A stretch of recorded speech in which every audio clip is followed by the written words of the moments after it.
hidden treasures of the 119th Psalm. So we are going on a treasure hunt, and the gold we are seeking in this treasure hunt is actually the face of God, pure light. So join us taking this deep dive mining with King David in the 119th Psalm. I am so grateful for my fellow miners this morning, because when we're digging in today, I think you're going to agree with me. We're going to hit one of those shafts. Of course, I'm going to mix my metaphors here a little bit, but anyway, if you can picture with me that we're going to hit this shaft that is more like a chimney. And when you enter it, the gas pushes you right straight up to the top of a mountain. And when you're up there, I don't know if you've ever seen the movie The Third Man on the Mountain. It was an old Disney movie from the 60s where there was a mountain climber up there, and he says, I feel sorry for those people who never climbed a mountain, to never see this. And they were showing a scene where, when you sometimes are on the top of a mountain and the clouds are below you, you have this view of the earth from 10,000 feet, which is just absolutely amazing. The sky is clearer and whatever. So I think we're going to hit one of those shafts today. So I'm so grateful that you're on this mining expedition with me. I hope you'll see what I'm saying, that King David was digging, and then all of a sudden he hit this shaft, and we're going to go straight to the top of the mountain. So the whole thing is building. It really is. These verses, as we talked about, you're going to get to see the face of God in every single verse. But in this particular one, I think you're going to agree with me, it's just almost a spectacular view when you get a look at it. So you might remember last episode we talked about, he said, "Oh, that my ways would be directed to keep thy statutes." And that idea is, oh, that I was in the way, or oh, that I was in the narrow gate to see Jesus, right? And then that statutes we talked about are these super holy commandments that it's even hard to know what they are. And so as I was praying about that this morning, because it leads into the next verse so clearly, I was like, oh God, what are these things that are so holy that they scare me? And he brought back to my mind a time that I was praying, and all of a sudden he showed up, and it just scared me because of the holiness. And I'm hoping you've experienced that at some point in time, that there is a sense of the fear of God that happened at my conversion, but it's also happened at a few other times in my life where you got this sense of how holy this is, like you're standing on holy ground, and oh my goodness, and you get this sight. So when King David is saying this, oh, that I was in the way, that I would perceive this holiness to the point that I was just terrified, but at the same time in awe of God, then comes the next verse, which he says, "Then I would not be ashamed when I had behold, or when I saw into, or when I had respect for all thy mitzvah," or all thy commandments. And we're going to dig into all that. And hopefully in a minute you'll get in the shaft with me, and we'll all be rocketed up to the top. So here we go. So he's had a chance to see this holiness, and then I feel so sorry for the Jews, because they have no way of seeing this. But these are these high holy commandments, and it's so connected, right? The verse before, he talked about when he sought him with a whole heart, and we talked about how King David was all about the whole heart.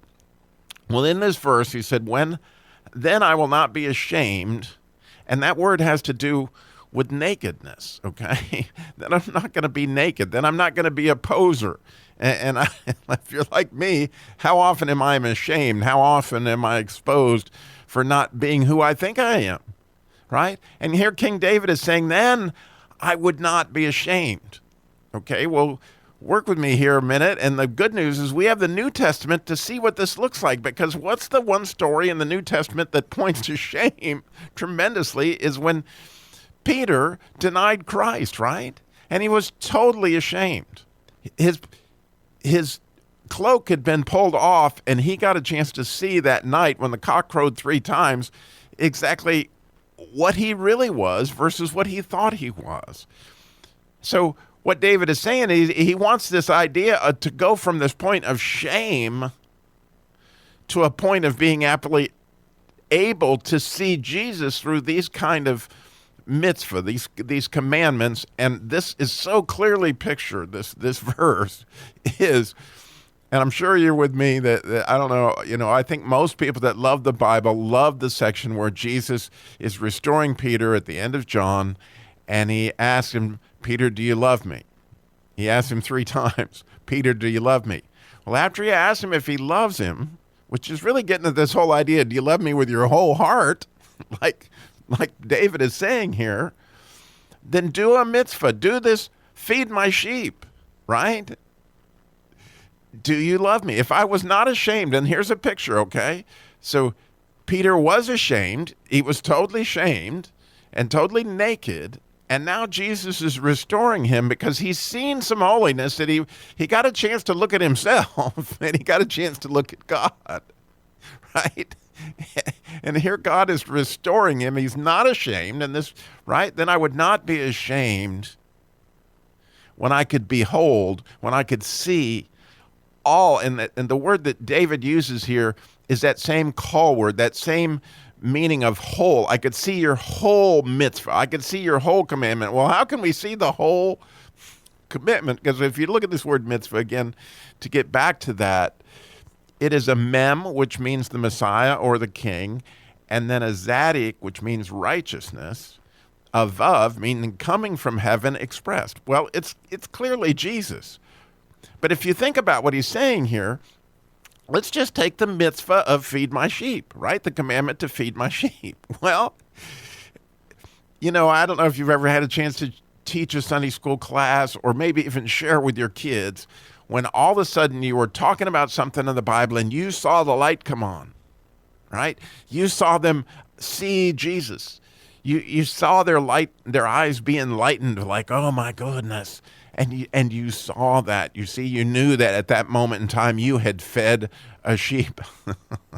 Well, when you see that, when you see the beauty of that, in your own way, you're beholding the King himself, right? The beauty of that commandment.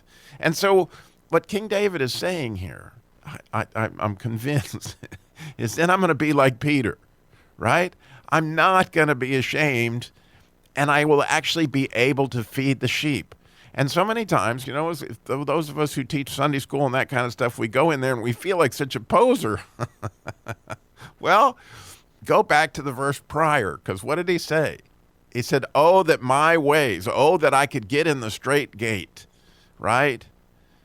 And see your holiness, right? Something so bright that it would kill you. In order to be in the presence of the Father, you got to have Jesus's blood, something that holy, right? And so we have that. God has given us the Holy Spirit and the ability with his blood to behold the Holy of Holies, all right? But we can't forget how holy that is. And we can't forget almost how terrifying that really is, because it would literally, immediately vaporize anybody that wasn't in Christ. And we can't not see what King David is saying here, because he didn't have that view. But he could somehow or another see that this was the answer. And that was, then I would not be ashamed, right? I would not be a poser when I could behold the righteousness of your commandments, the righteousness of Jesus, that I could behold all that, because again, the Word is God and God is the Word. So let's stand on top of that mountain for a minute and gaze at some of the commandments that you may have had an opportunity to do in your life. And when you did, you saw Jesus. You knew, oh, this is why you have me here. I got to do this. You essentially held me over the basketball goal and dunked it for me. And when you saw it, you're like, man, oh God, you let me score like this. So beautiful. So beautiful to be there. Then I will not be ashamed when I can behold, right, your mitzvah. Thank you for listening.